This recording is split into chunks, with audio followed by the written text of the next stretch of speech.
याबद्दल अतिशय गंभीर गोष्ट आहे आणि याबद्दलची काय माहिती आहे न कळण्या एवढे काय अज्ञानी लोक नाही आहेत. एखादा माणूस चोरून लपून येतो, त्याला त्यांनी काहीतरी गुन्हा केलेला असू शकतो हे माहिती असून ज्यांनी संरक्षण दिलेलं आहे, त्यांचा हेतू जो आहे तो नक्कीच बेकायदेशीर गोष्टी काय आहेत हे न बघता केवळ अमुक एका प्रकाराने कोणाला तरी मदत करायची एवढाच त्यांचा हेतू दिसतोय. पण त्यांच्या पाठीमागे आमचे संजय शिरसाट पालकमंत्री संभाजीनगर यांनी पण काही वस्तुस्थिती मांडलेली आहे.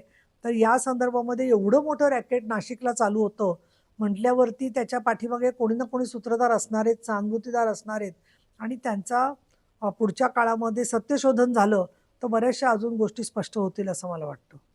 तर याबद्दल अतिशय गंभीर गोष्ट आहे आणि याबद्दलची काय माहिती आहे न कळण्या एवढे काय अज्ञानी लोक नाही आहेत. एखादा माणूस चोरून लपून येतो, त्याला त्यांनी काहीतरी गुन्हा केलेला असू शकतो हे माहिती असून ज्यांनी संरक्षण दिलेलं आहे, त्यांचा हेतू जो आहे तो नक्कीच बेकायदेशीर गोष्टी काय आहेत हे न बघता केवळ अमुक एका प्रकाराने कोणाला तरी मदत करायची एवढाच त्यांचा हेतू दिसतोय. पण त्यांच्या पाठीमागे आमचे संजय शिरसाट पालकमंत्री संभाजीनगर यांनी पण काही वस्तुस्थिती मांडलेली आहे.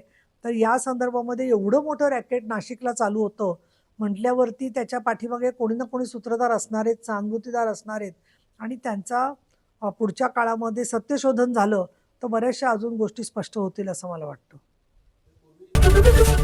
एबीपी माझा, उघडा डोळे बघा नीट.